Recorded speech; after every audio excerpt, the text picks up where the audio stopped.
ठीक है, मतलब निक्के निक्के जवाक ने लिख भी देंगे, टीटने से होता है। तुम लोग बड़े हो गए यार, तुम लोग ऐसे काम करते अच्छे नहीं लगते। ठीक है, ओके। टाइप्स ऑफ मटेरियल्स में कंडक्टर इंसुलेटर पता है। सेमीकंडक्टर बच्चों वो होता है, देखो कंडक्टर इज हाईली जिसमें फ्री इलेक्ट्रॉन्स हो, high number of free electrons. Insulator वो जिसमें there are no free electrons. Semiconductor में it has very limited number of free electrons. ठीक है, तो इसकी जो प्रॉपर्टी है वो दोनों के बीच में लाई करेगी। तो for this chapter you just need this definitions, right. तो इसके एक दो एग्जांपल्स हैं सेमीकंडक्टर की, जैसे सिलिकॉन वगैरह हो गया, silicon, germanium, these are semiconductors. ये एग्जांपल्स याद कर ले, ठीक है। इसमें नहीं लिखी हुई, इसकी एग्जांपल लिख लो, सिलिकॉन, जर्मेनियम। एग्जांपल लिख लो सेमीकंडक्टर की, सिलिकॉन, जर्मेनियम।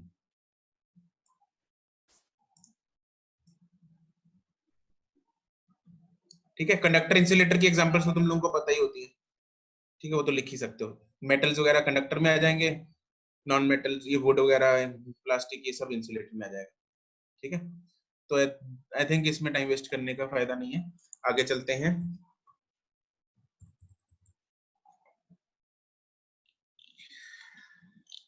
ओके,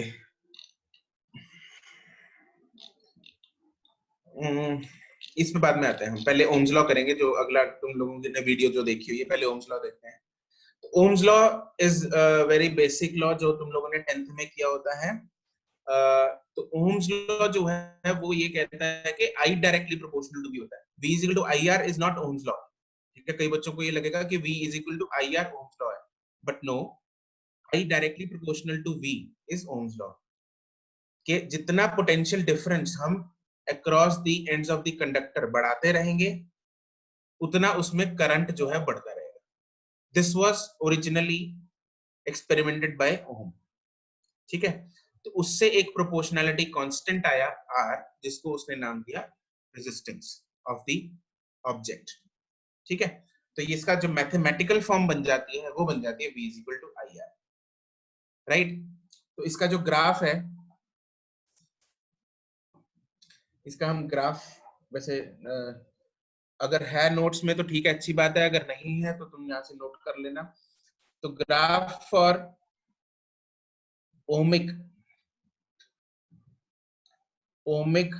कंडक्टर्स या ओमिक डिवाइसेस बोल सकते हैं उसको, जो ओम्स लॉ ओबे करते हैं, उनका जो ग्राफ बनेगा, तो VI अगर ग्राफ बनाना है तो ये बनेगा। अच्छा, tell me one thing, raise your hand, ये जो VI ग्राफ का ये जो एंगल है ये 45 डिग्री होना चाहिए ना? Yes, no? Raise your hand, कौन बताएगा मुझे?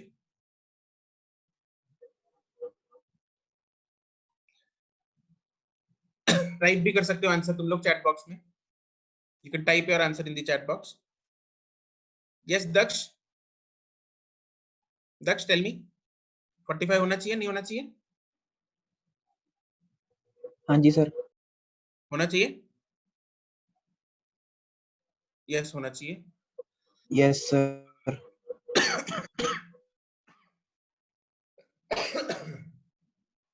बिल्कुल नहीं होना चाहिए, जरूरी नहीं है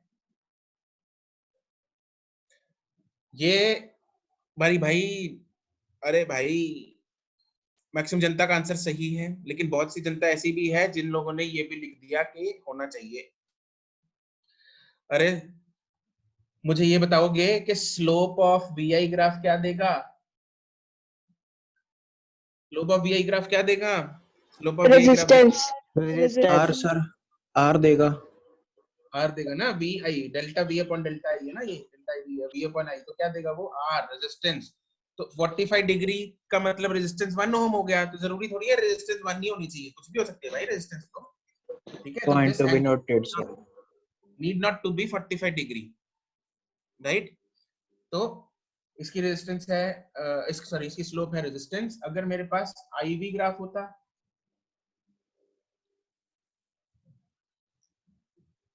इसकी स्लोप क्या देती?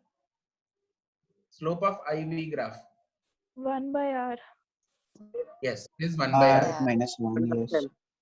It is conductance. Good. It is known as conductance. Conductance. इसको लिख लो. It is conductance. ये है resistance.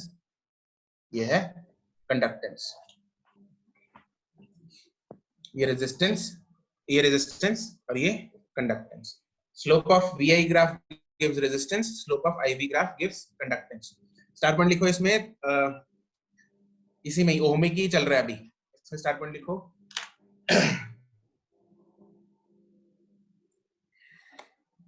ये थीटा, यहाँ पे थीटा बना लो. यहाँ पे लिख लो tan theta is equal to r. इधर लिख लो tan theta is equal to r. यहाँ पे स्टार पॉइंट लिख लो. Theta need not to be 45 degree. Theta need not to be 45 degrees. Okay, चलो next चलते हैं. For non-ohmic devices. For non-ohmic devices.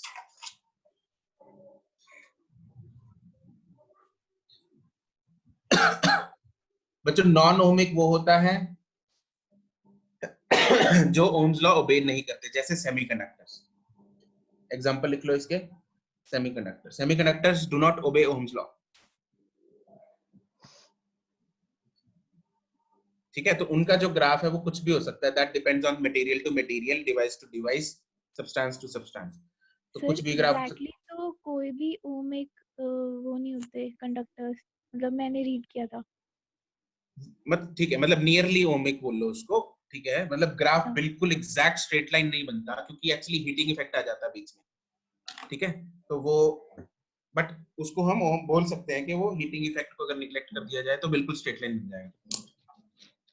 अच्छा, वो हीटिंग इफेक्ट होता है. एक्चुअली हीट हो जाती है ना रेजिस्टेंस उसकी वजह से, जिसके कारण रेजिस्टेंस वेरी कर जाती है. ठीक है, तो उसकी वजह से ग्राफ थोड़ा टेढ़ा मेढ़ा हो सकता है, अदरवाइज वो सही बनेगा. तो यहाँ पे ये आएगा कुछ भी है ना, वीआई ग्राफ ऐसे कुछ भी बन सकता है.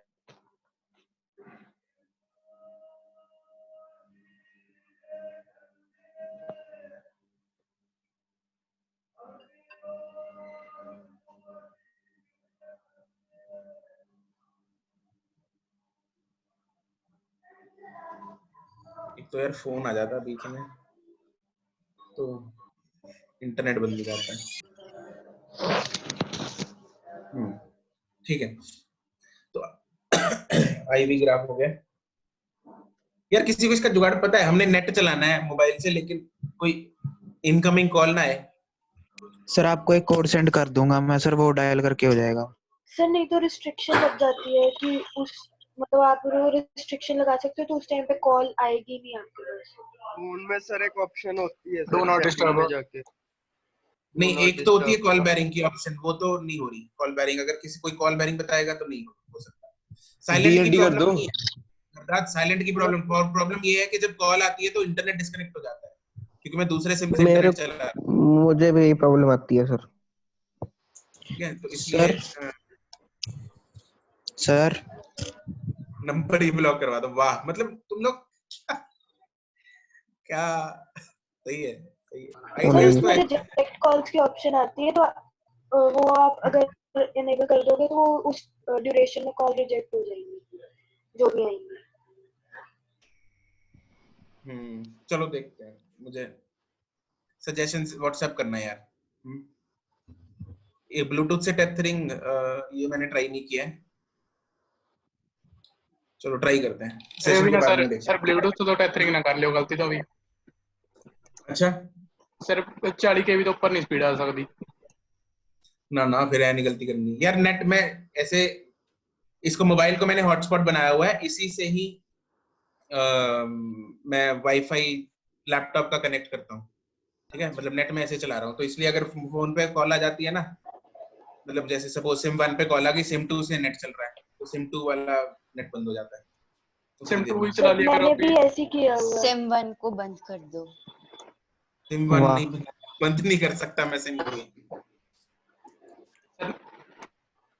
कॉलिंग भी 2 पे कर दो. सिम 2 मेजर अपना मेन बना लो. सिम 1 का स्लॉट डिसेबल कर दो ना. सर रेडियो ट्रांसमिशन ऑन कर दो, दोनों सिम में चला लो. यूएसबी टेथरिंग, अच्छा सिम 1 डिसेबल, हाँ चलो अलग अलग तरीके देखते हैं। दो तरीके मिले, सिम 1 डिसेबल करके या फिर यूएसबी टेथरिंग करके, दोनों से ट्राई टेथरिंग क्या करेगी जब नेट तो बंद हो जाता है? कॉल डाइवर्ट कर क्या? दो। सर टेथरिंग वाला यूएसबी, कैसे काम करेगा? हाँ भाई नेट तो टेथरिंग बंद हो कैसे काम, जाता है, नेट तो बंद हो नेट तो जाता बंद हो गया, मुझे ये चाहिए कॉल ना आए, तो सिम 1 डिसेबल करके देखते हैं। सर डू नॉट डिस्टर्ब भी कर सकते हो। Do not disturb, do not disturb पे सर नेट चलता है? DND सर अगर नेट तो कॉल चलता है। डाइवर्ट चलता है। लगाओगे तो नेट नहीं चलता। सर DND पे नेट चलता है। ओके चलो फिर वो भी देख लेंगे, ठीक है। चलो ओके, फॉर नॉन ओमिक के लिए ग्राफ बच्चों ऐसा बनता है, ठीक है। तो इसकी बेसिकली क्या हो रही है, हर जगह पे रेजिस्टेंस चेंज हो रही है, सेम है हर जगह पे रेजिस्टेंस चेंज इसकी चेंज हो रही चेंज हो चेंज हो रही है, रही है। डायनामिक रेजिस्टेंस, ठीक है। तो इसमें लिख लो the resistance changes at every point, that is it has dynamic resistance, it has dynamic resistance.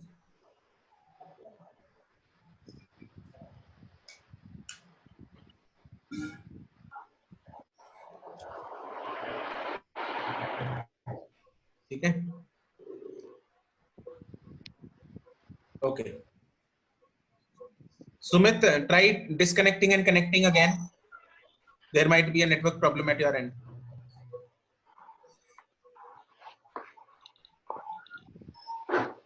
Okay तो ये तो था non ohmic and ohmic devices, जैसे इसका सेमीकंडक्टर हो गया।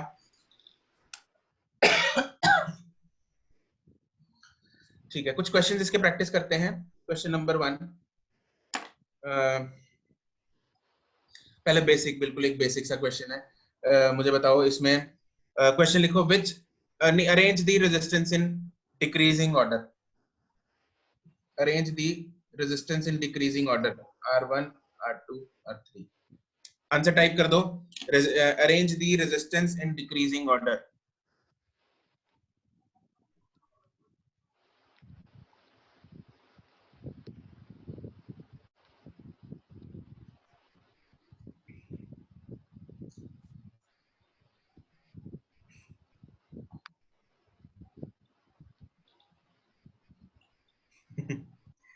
कर दी ना गड़बड़ वही जो मुझे लग रहा था।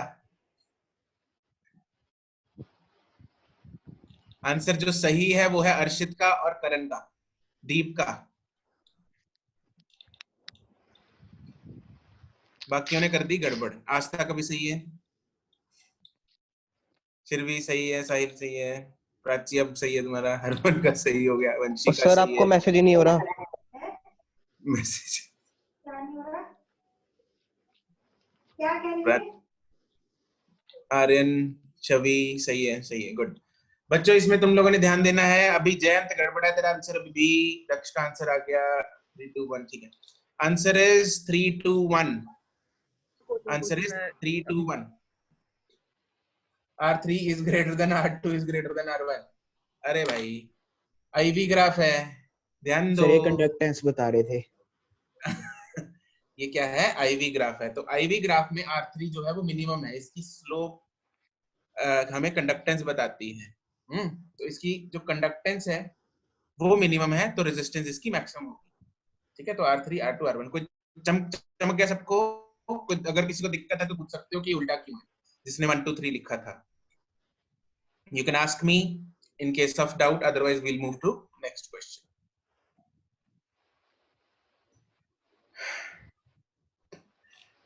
Okay.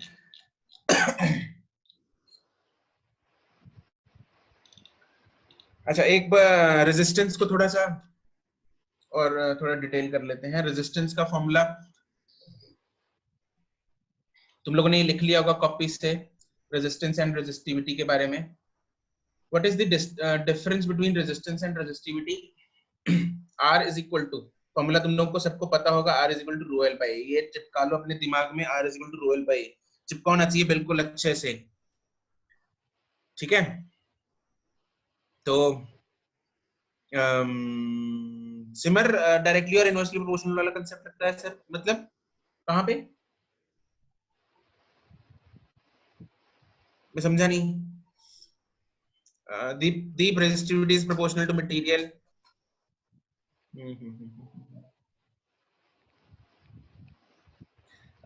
सिमर तुम अनम्यूट करके बोलो मुझे क्या कहना चाह रही हो. I am not getting you.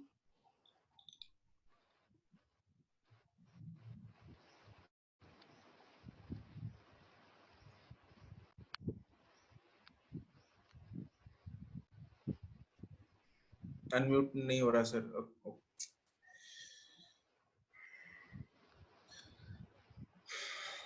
चलो फिर हम पहले ये डिस्कस करते हैं. अभी देखो इसमें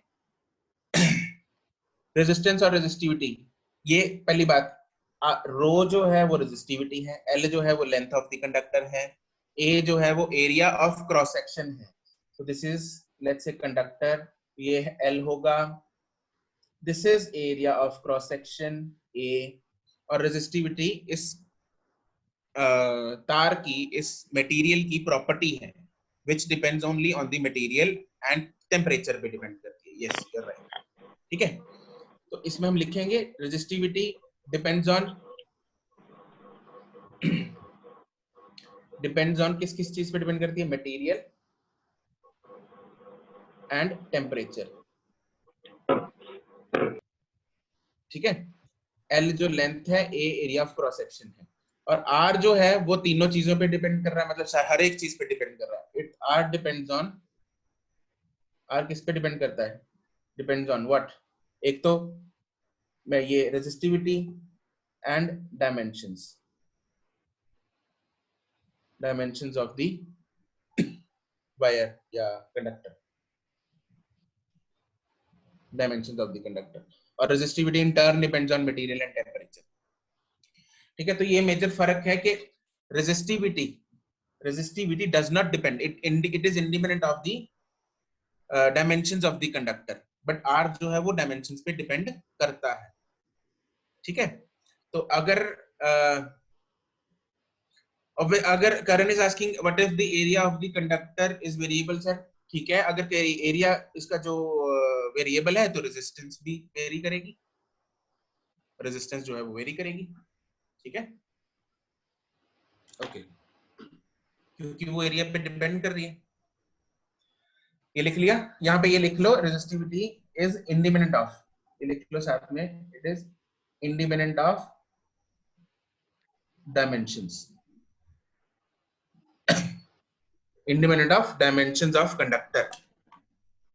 It is independent of dimensions of conductor. Okay, ठीक है. ऐसा यूनिट तो सबको पता होंगे. रेजिस्टेंस का यूनिट होता है ओहम, इसका सिंबल है ये ओमेगा, सिंबल है इसका ओमेगा. रेजिस्टिविटी का यूनिट है ओहम मीटर, ओहम मीटर इसका यूनिट हो गया रेजिस्टिविटी का. लेंथ और एरिया का यूनिट तो पता ही है आपको. ठीक है, तो ये हो गया अपना यूनिट्स के बारे में. अब डायमेंशंस वगैरह तो निकाल सकते हो.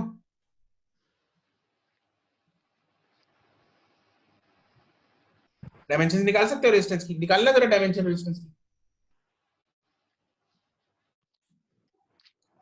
डायमेंशंस ऑफ रेजिस्टेंस निकालो सारे फटाफट. Dimensions of resistance.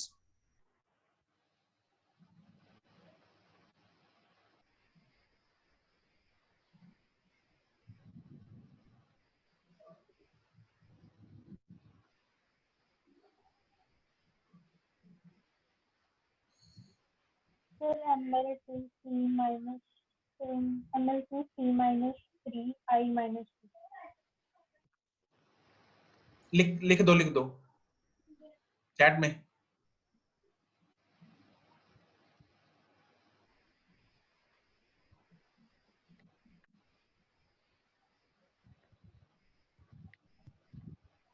ठीक है जैस्मिन, गुड.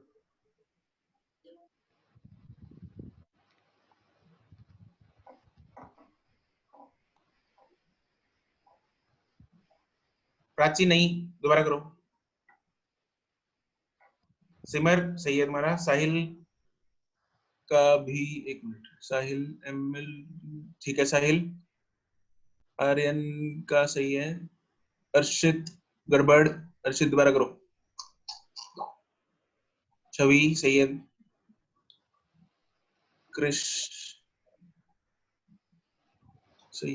अरे क्रिश सही है यार, तूने तो ऊपर से नंबर तो सिर पे चढ़ा दिए उनके, कैसे? जसर अहमद गड़बड़ है, राहुल गड़बड़ है, लवजीत की भी गड़बड़ है, अक्षत की भी गड़बड़ है, हिमांशु गड़बड़, अमोल ठीक है, यशिता ठीक है, नहीं यशिता का नहीं, एम गलत है, मैसेज बहुत ज्यादा हो गए। प्राची नहीं गड़बड़ है, जसर अहमद सही है, हरमन का सही है, आर्यन का सही है, ठीक है, दिग्गज सही है, आस्था, हरदात डायमेंशन निकालनी है, दक्ष डायमेंशन निकालनी है इसकी, आर की रेजिस्टेंस की डायमेंशन। Okay sir. आस्था दोबारा भेजो आंसर पूरा, मुझे याद नहीं पहले क्या लिखा था तुमने।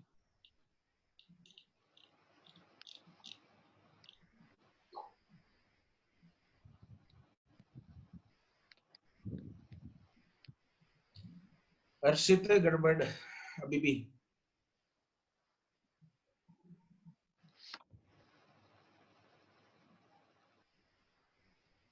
प्राची अभी भी गड़बड़ है,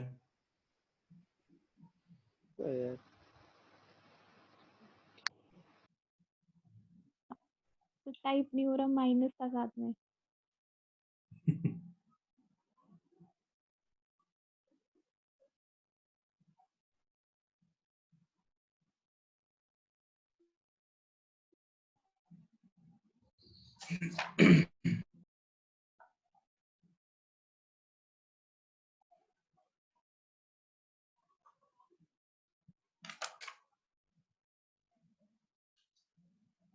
ओके चलो देखते हैं इसको।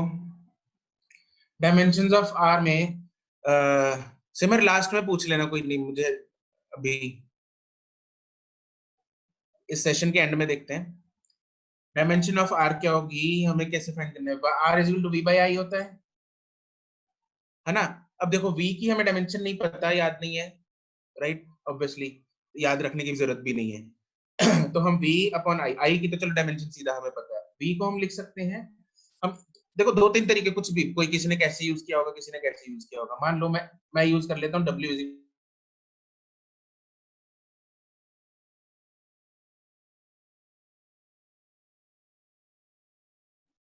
तो v क्या होगा,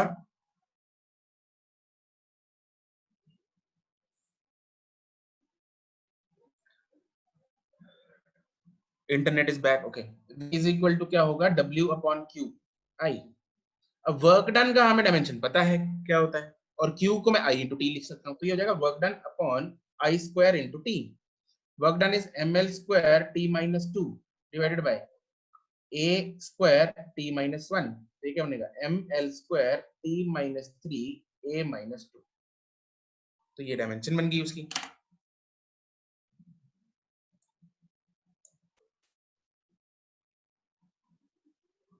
ठीक है,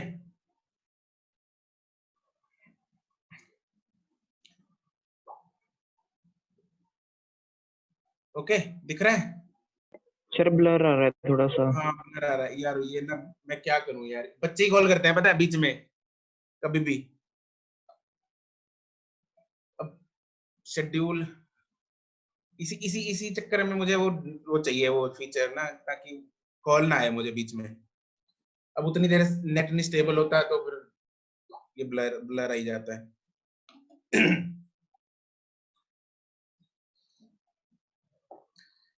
तो मैं क्या करूं इसका? सर कैमरे के आगे एक बार हाथ दिखाना अपना। यार कर लिया वो तो, पंगा उसका नहीं है, पंगा स्ट्रीमिंग क्वालिटी का है, उसने लो कर दिया स्ट्रीमिंग क्वालिटी। फोकस, कैमरे का फोकस का प्रॉब्लम नहीं है, क्योंकि मुझे मोबाइल में बिल्कुल साफ दिख रहा है वो। तो चलो कोई नहीं, कुछ टाइम में ठीक हो जाएगा ये। तो हमने बेसिकली, मैं बता देता हूँ, यहाँ पे v is equal to w/q use किया, तो वैसे निकाला हमने, ठीक है। तो समझ आ गया, आपको ऐसे ही करना है। चलो आगे चलते हैं।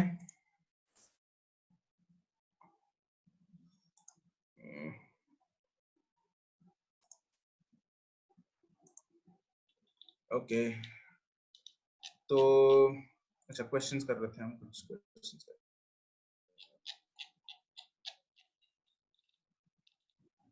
अब डिपेंडेंस ऑन वेरियस फैक्टर्स तुम लोगों ने ये लिख लिया होगा वैसे, चलो एक बार करते हैं हम। Dependence on various factors, topic बना लो, dependence on various factors, dependence of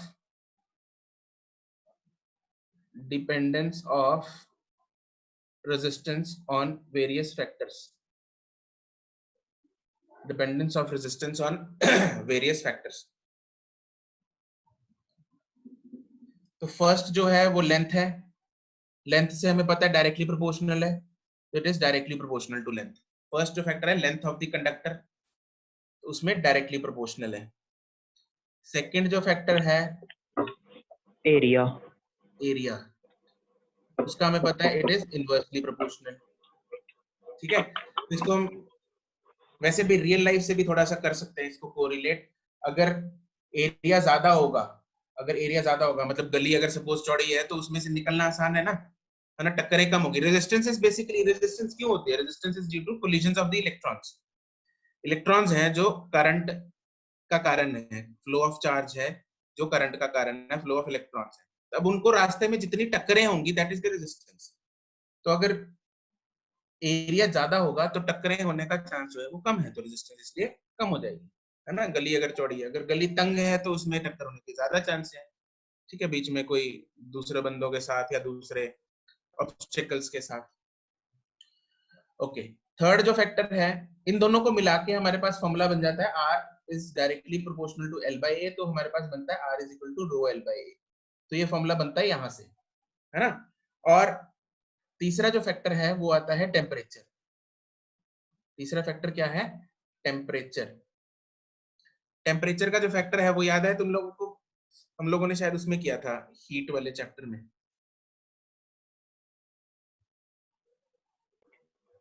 temperature का सर टेम्परेचर बढ़ता है, रेजिस्टेंस कम होती है। टेम्परेचर बढ़ता है, रेजिस्टेंस बढ़ती है। और उसका रिलेशन क्या है? R is equal to R naught. क्या फॉर्मूला था? तुम लोग को हीट वाले चैप्टर में बताया था, root of temperature 1 plus alpha 1 plus alpha delta 1 t plus delta t। अच्छा, R is equal to R naught 1 plus alpha delta T. यहाँ पे alpha is temperature coefficient of the resistance, alpha is temperature coefficient of resistance या conductor मतलब resistor, temperature coefficient of the resistor. Delta T is change in temperature, change in temperature. और change in temperature ये हम kelvin मिलेंगे या Celsius मिलेंगे? Kelvin. मर्जी है, केल्विन। सर दोनों में ले सकते हैं। मर्जी है सर, दोनों में ले सकते हैं। हाँ सर दोनों में ले सकते हैं। सेम ही होगा सर, दोनों में चेंज इक्वल सेम ही होगा। बात है sir. Sir delta T change तो तो क्यों सेम रहेगा? गुड गुड, तुम लोगों को याद है, good. Delta T change in temperature can be in Celsius और केल्विन, क्योंकि दोनों में जो है वो सेम होता है। इन डिग्री सेल्सियस और केल्विन दोनों में सेम होगा।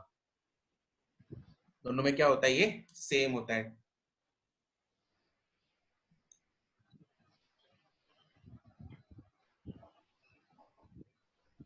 ठीक है, लिख लिया? चले आगे।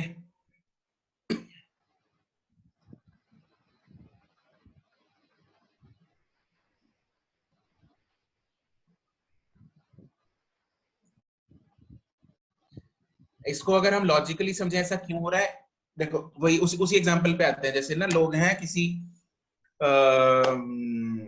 सपोज किसी रास्ते से निकलने की कोशिश कर रहे हैं, किसी गली से निकलने की कोशिश कर रहे हैं, या है ना, तो वहां पे अगर टेम्परेचर बहुत बढ़ जाएगा तो दिमाग पे टेम्परेचर चढ़ेगा और टक्करें ज्यादा मारेंगे। ठीक है, yes good Sumit, collisions are more good. तो कोलिशंस ज्यादा हो जाती है टेम्परेचर बढ़ने से, काइनेटिक एनर्जी बढ़ जाती है ना, काइनेटिक एनर्जी बढ़ेगी टेम्परेचर बढ़ने से इलेक्ट्रॉन्स की, तो इसलिए वो ज्यादा टक्करें मारेंगे इधर उधर दूसरे इलेक्ट्रॉन्स के साथ, एटम्स के साथ, तो इसलिए रेजिस्टेंस बढ़ जाती है। तो this is the logic behind increase in resistance due to increase in temperature. Okay, Prachi volume का इफेक्ट बहुत नेग्लिजिबल होता है as compare to kinetic energy का इफेक्ट। ओके ठीक है, क्वेश्चन लिखो।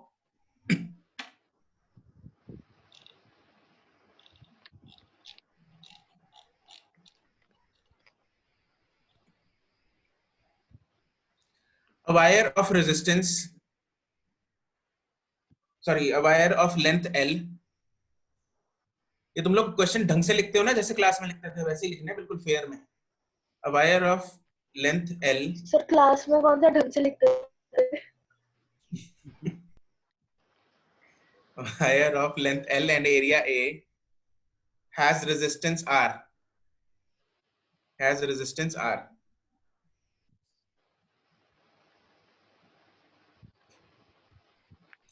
Find the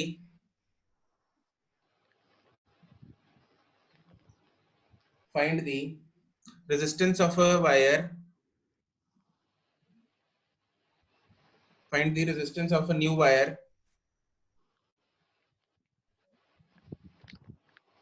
find the resistance of a new wire which has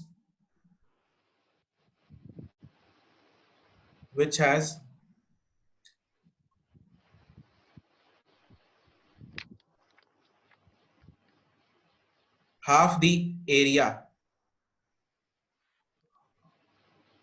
which has half the area of cross section.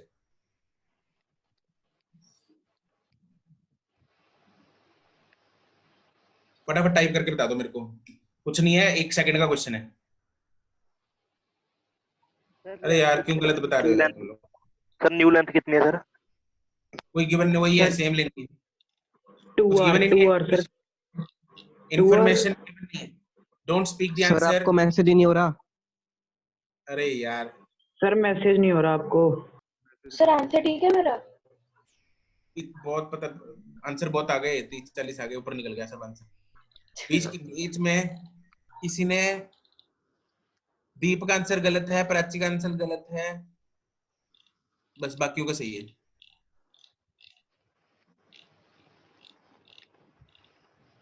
ये नहीं, आशिया तुम्हारा आंसर गलत है, अमोल गलत है, वंशिका का गलत है, कृतिका गलत है। तो जिनका मैंने गलत बोला उनका गलत है, बाकियों का सही है। ठीक है, जिनका नाम नहीं लिया उनका सही है। प्रभनूर ना गलत है। सर इसमें एक बात रह गई थी क्वेश्चन में। क्या रह गई थी? सर न्यू वायर की लेंथ सेम बतानी थी ना? नहीं बतानी थी, नहीं गिवन है तो सेम लेंगे। अच्छा ठीक है सर। वायर मतलब न्यू वायर की लेंथ जो चीज हुई पुराने वाले से नहीं, हमें वॉल्यूम कांस्टेंट रहेगी। किसने बोल दिया? क्यों वॉल्यूम, किसने बोला वॉल्यूम कांस्टेंट रहेगी? हमें स्ट्रेच करते तो रहती है, तो बिल्कुल स्ट्रेच कर रहे हैं हम। देखो ध्यान से सुनो, ध्यान से मेरी बात सुनो। अगर हमें गिवन है कि नई वायर ली है जिसका, अब ऑब्वियसली नई वायर है, जो चीज नहीं गिवन, मटेरियल सेम है, अगर नहीं गिवन तो हम ऑब्वियसली सेम लेंगे। अदरवाइज अगर दूसरा होता तो उसकी रेजिस्टिविटी का हमें कुछ गिवन होता ना, तो नहीं तो हम सेम ले लेंगे। अगर न्यू वायर की लेंथ जो है नहीं गिवन तो हम सेम ले लेंगे। एरिया हाफ गिवन है तो हाफ ले लेंगे। तो इसमें सिंपल से सीधा सा तरीका है, R is equal to rho L by A। Rho same, length same, area half हो गया तो रेजिस्टेंस ट्वाइस हो गई। एरिया हाफ तो रेजिस्टेंस ट्वाइस, बिल्कुल यस। ये तो बिल्कुल 10th में था, 10th वाले क्वेश्चन है ये, बिल्कुल कोई इसमें नई चीज नहीं है। अब क्वेश्चंस में अगर हमें दिया होता कि क्वेश्चंस में वायर स्ट्रेच की गई है, मैं करा रहा हूँ, अगला क्वेश्चन वही करा रहा हूँ। अगला क्वेश्चन में वही करा। अभी लेट अस डू 2-3 क्वेश्चन और कराऊंगा, उसमें सारे केसेस कवर हो जाएंगे, ठीक है। तो अगर हमें क्वेश्चन में गिवन होता है स्ट्रेस्ड, उस केस में क्या करना है? क्वेश्चन लिखो पहले। A wire is stretched, question है अगला, a wire is stretched to double its length, a wire is stretched to double its length. Find percentage change in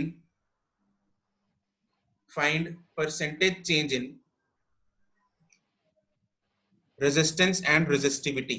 answer तुम लोगों का टाइप में आना चाहिए, दोनों आंसर इकट्ठे आने चाहिए। डोंट पहले एक आंसर फिर दूसरा आंसर ऐसे मत भेजना, वो आंसर लूज हो जाते हैं। Find the percentage change in resistance and resistivity. कितने टाइम स्ट्रेच किया sir? It is stretched to double its length.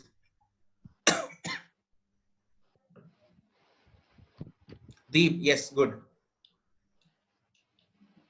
Aryan सही है, गुड। प्राची दूसरा आंसर नहीं है तुम्हारे पास, पहला आंसर सही है तुम्हारा। हरमन परसेंटेज चेंज गलत है। सर दूसरा क्वेश्चन क्या था? Percentage change in resistivity. अच्छा। गर्व आंसर मैं ये, अगर 12th में आके तू आंसर ये देगा मैं गलत कर दूंगा। देख क्लास में होता तो बड़ा क्रॉस मारता वहां पे कॉपी में। मैंने परसेंटेज चेंज पूछा है तो आंसर परसेंटेज चेंज में बताओ। हरमन नहीं, गलत है। करण नहीं, गलत है आंसर। दोबारा करो बच्चों। सर करण नहीं। वंशिका एक मिनट रुक जा, एक मिनट। अर्शित का गलत है। वंशिका आंसर पहला सही है तुम्हारा। करण नहीं, गलत है। आयुष नो।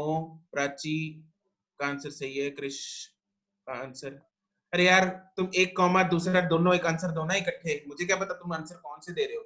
हाँ, कौन पूछ रहा था मुझे? Who was asking?